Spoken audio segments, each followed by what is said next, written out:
warahmatullahi wabarakatuh. Hai teman-teman, perkenalkan nama saya Lasya Apriska Paulina. Saya dari kelas 12 IPA 2. Di sini saya akan menjelaskan materi fisika kelas 12 yang berjudul radiasi elektromagnetik. Gelombang elektromagnetik. Apa sih itu gelombang elektromagnetik itu? Gelombang elektromagnetik adalah gelombang yang tidak memerlukan medium untuk merambat. Pada tahun 1864, James Clerk Maxwell mengemukakan suatu teori yaitu gelombang elektromagnetik yang merupakan radiasi atau pancaran dari percepatan muatan listrik dalam medan listrik dan medan magnet. Sifat-sifat gelombang elektromagnetik. Beberapa sifat gelombang elektromagnetik adalah sebagai berikut. Yang pertama, arah medan listrik dan medan magnet saling tegak lurus dan keduanya tegak lurus terhadap arah rambat gelombang. Yang kedua, merupakan gelombang transversal. Yang ketiga, tidak dipengaruhi oleh medan listrik dan medan magnet karena gelombang elektromagnetik tidak memiliki muatan. Yang keempat, tidak bermassa. Yang kelima, tidak dipengaruhi medan gravitasi. Yang keenam, merambat dalam lintasan garis yang lurus. Yang ketujuh, dapat merambat di ruang hampa. Yang kedelapan, dapat mengalami pembantulan, pembiasan, interferensi, dan difraksi polarisasi. Yang kesembilan, kecepatan di ruang hampa sama dengan kecepatan cahaya, yaitu sebesar 3 kali 10 pangkat 8 meter per sekon. Spektrum gelombang elektromagnetik. Gelombang elektromagnetik memiliki bermacam gelombang yang berbeda frekuensi dan panjang gelombang, namun cepat rambatnya sama, yaitu 3 kali 10 pangkat 8 meter per sekon.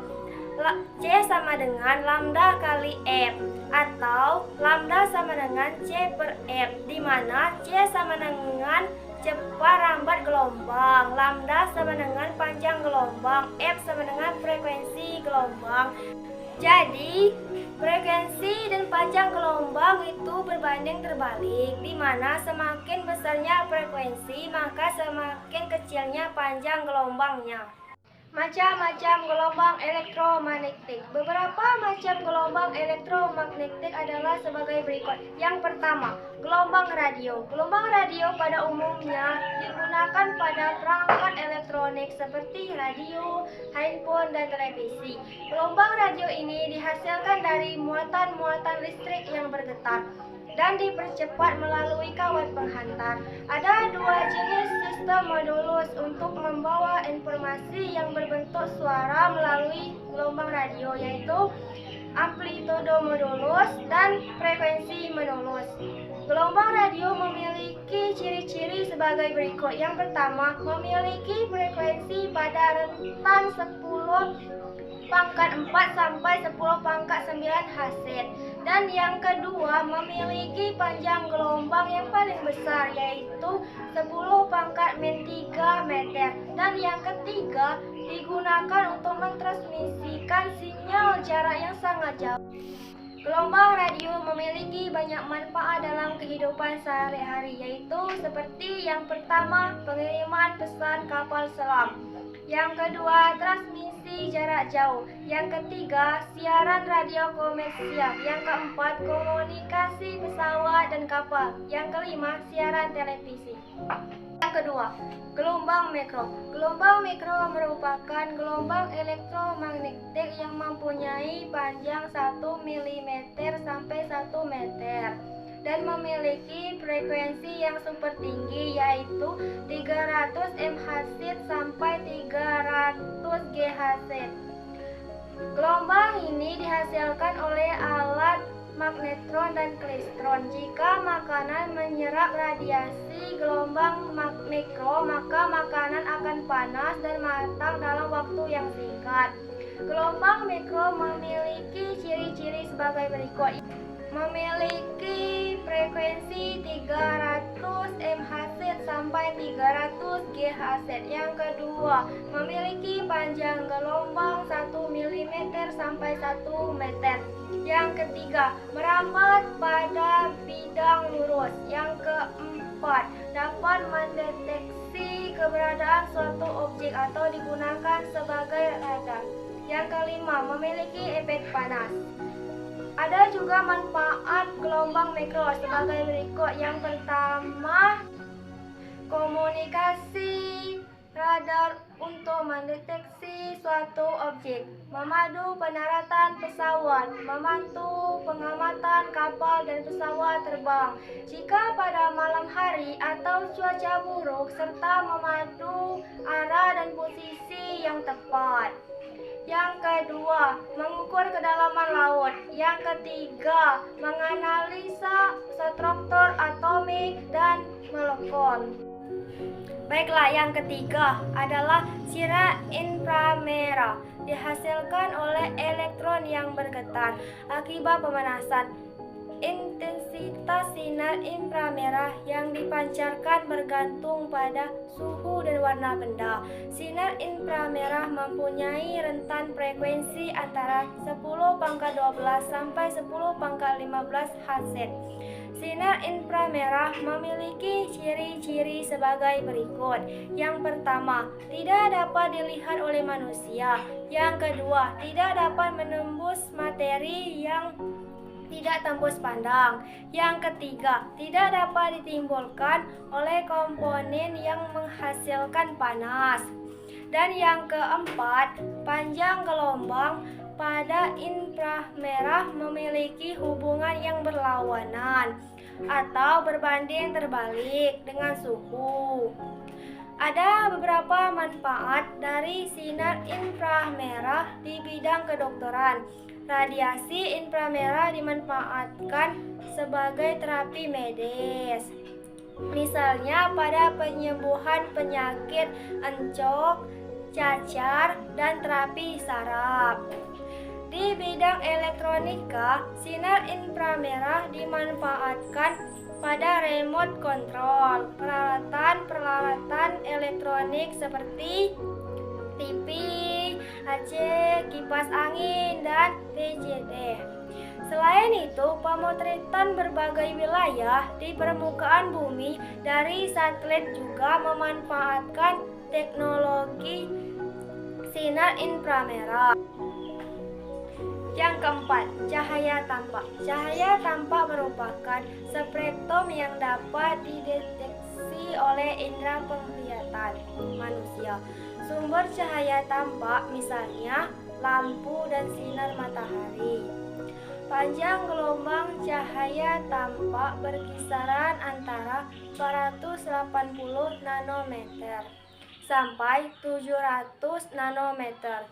Panjang gelombang cahaya tampak yang terpendek dalam spektrum yaitu cahaya violet atau ungu, dan yang terpanjang yaitu cahaya merah. Ada beberapa manfaat dari cahaya tampak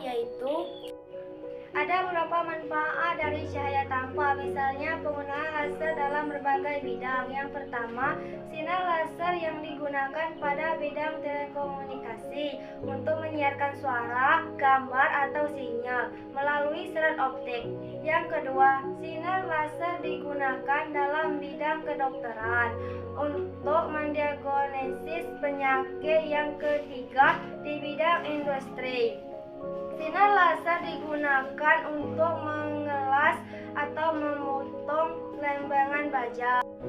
Yang kelima, sinar ultraviolet. Pemancaran sinar ultraviolet yang utama di bumi yaitu matahari. Sinar ultraviolet mempunyai frekuensi 10⁻15 sampai 10⁻18 Hz. Selain dihasilkan dari matahari, sinar ultraviolet dapat dihasilkan dari tabung lucutan di mana terjadi penembakan elektron pada atom-atom gas mulia. Sinar ultraviolet dibedakan menjadi 3, yaitu UVA, UVB, dan UVC. Ketiganya memiliki peran dan dampak yang berbeda. Misalnya, radiasi UVC sangat membahayakan manusia jika tidak terhalang lapisan ozon. Manfaat dari sinar UV atau sinar ultraviolet yaitu yang pertama, sinar ultraviolet dari matahari merangsang badan kita untuk menghasilkan vitamin D yang kita perlukan untuk tulang yang sehat. Yang kedua, dibutuhkan dalam fotosintesis tumbuh-tumbuhan. Yang ketiga, digunakan untuk mendestrikan ruangan operasi rumah sakit serta instrumen-instrumen untuk pembedahan. Sinar X ditemukan oleh Wilhelm Conrad Röntgen. Sehingga sinar X yang utama adalah dari radiasi tumpukan elektron berkecepatan tinggi pada atom-atom berat seperti timbal. Sinar X mempunyai daya tembus yang sangat kuat. Sinar ini mampu menembus zat padat seperti kayu, kertas, dan daging manusia.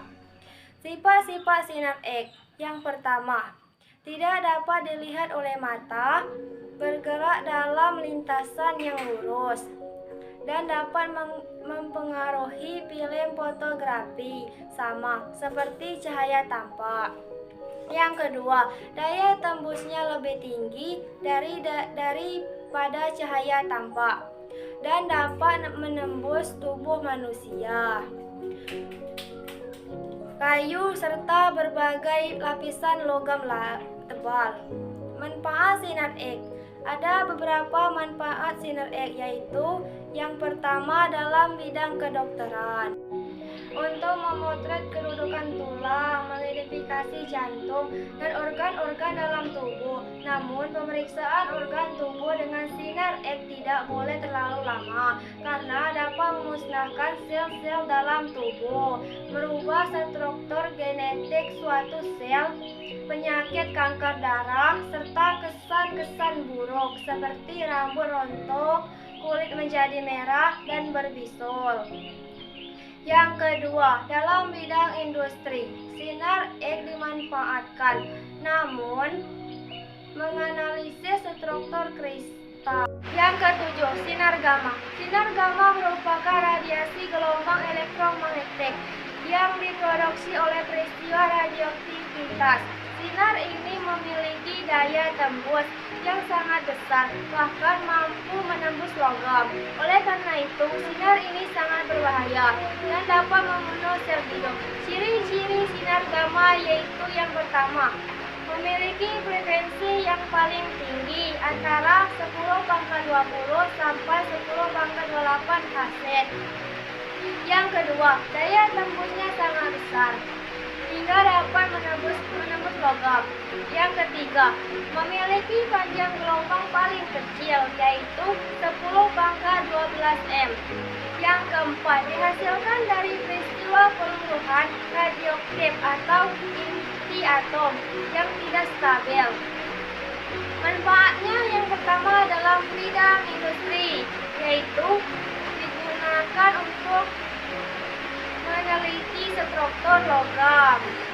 Yang kedua, dalam bidang kedokteran, digunakan untuk terapi dalam diagnosisi dan sebagainya. Bahaya gelombang elektromagnetik. Yang pertama, dapat menyebabkan kanker kulit. Yang kedua, dapat menyebabkan kanker mata. Yang ketiga, dapat menyebabkan rendahnya produk rongga. Yang keempat, dapat menghitamkan warna kulit. Yang kelima, dapat melemahkan sistem kekebalan tubuh. Yang keenam, dapat menyebabkan kerusakan sel atau jaringan hidup manusia. Yang ketujuh, dapat menyebabkan kemandulan.